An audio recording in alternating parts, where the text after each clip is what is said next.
Okay, here I'm replicating some of the scales. The only epoxy sculpt I have is gray, but I know you can get it in white, which would be better for fish and stuff. But I've got some scale offs, and the way I'm handling it is using epoxy sculpt and using a little modeling tool, using this end right here, and just making little scales with it. It's not super hard. It just takes a little bit of time. And if you're like me, a lot of times in the past, if you had scale loss on a fish, you'd paint it anyway and just be done with it. But it does affect the quality of the work a little bit. So it helps to try to, at least, if not all of them, at least, a lot of them where it's the most noticeable or something like that, to go ahead and try to fix them up. And what I'll do is I'll get my little modeling tool, just kind of guess, see how much, and I'll definitely look for places where it's sunken down a little bit. Where the scale, putting the scale back in would mean the difference between it showing and not. Here's a good spot right here. Scale's not going to show a lot, but it will show a little.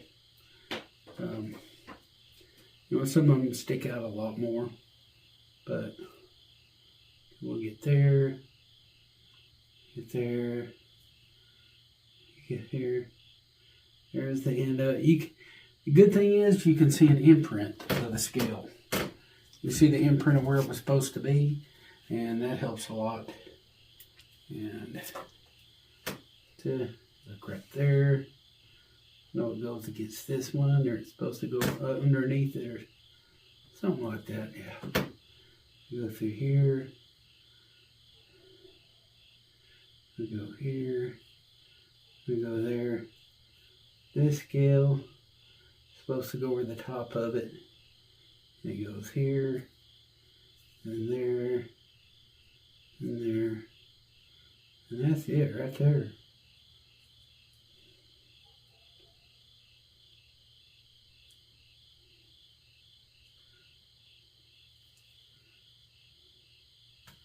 They're actually not that hard at all. As hard as I thought it was going to be, let's put it that way. I did not think it was going to be super easy by any means, but thought it could be hard. And you just kind of trace it out where it's supposed to be, smoothing the corner down. Go with this.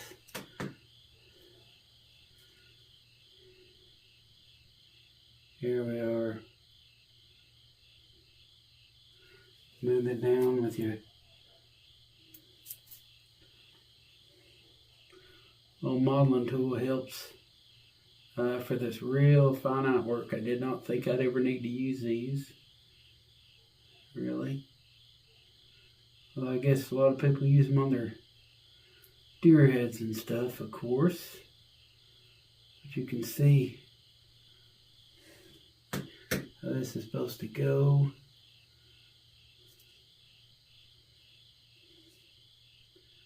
There's the scale in front of it. Here's the scale behind it.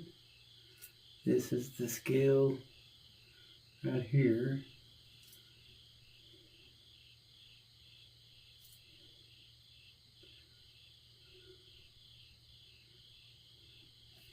Gotta keep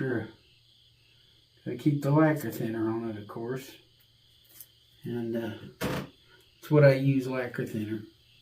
Keeps that epoxy sculpt good and soft and pliable, so I can work with it.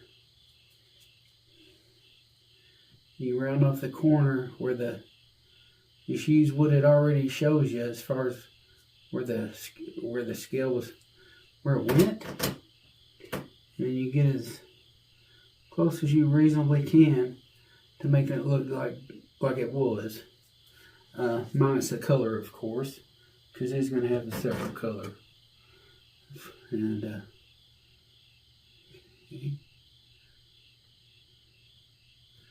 there you go. And you just keep layering them on there like that.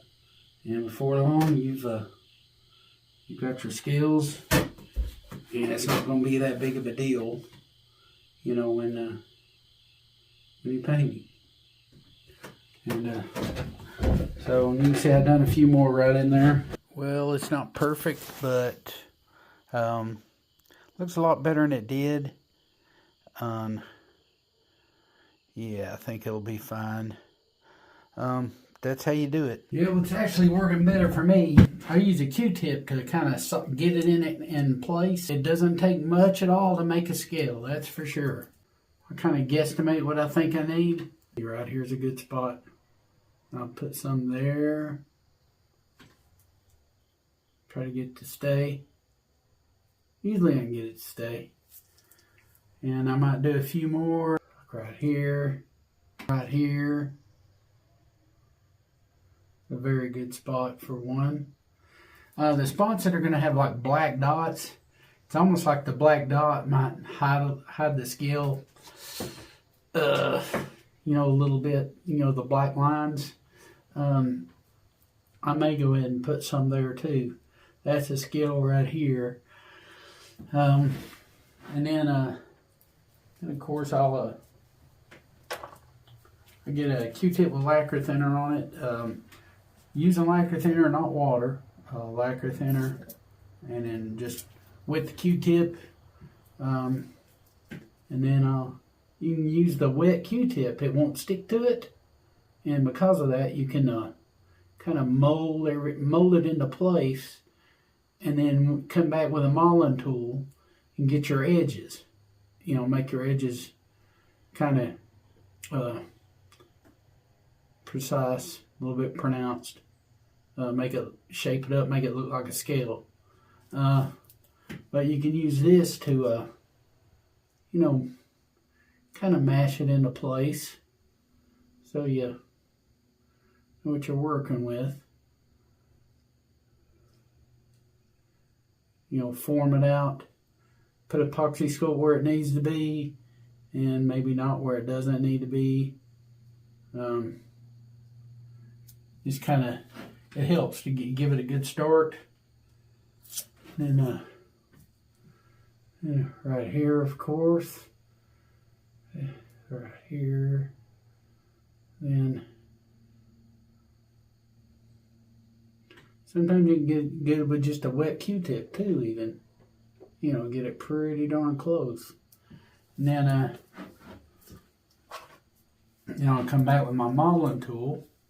I use a Sharpie pen to help me. It kind of wants to smudge out, but you get the idea. It kind of helps to, kind of gives you an idea where you need to be. Yeah. Of course, with this, since it's not a Q-tip, you gotta kind of keep it a little bit damp so you can model with it. And that's what it takes. Kind of model your corners out, you know. I'd go put it on like the same way as if you were reading a book or something, if you're right-handed, because that keeps you from messing up your work with your hands and your fingers, because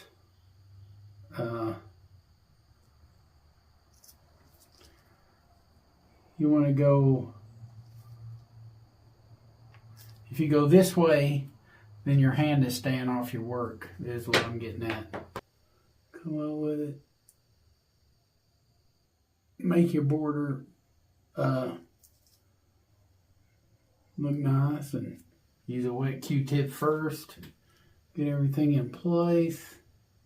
Spread your epoxy sculpt out, or Sculptol, or whatever you like to use.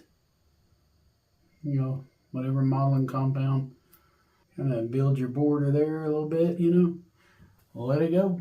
And you go to your next one and keep on going.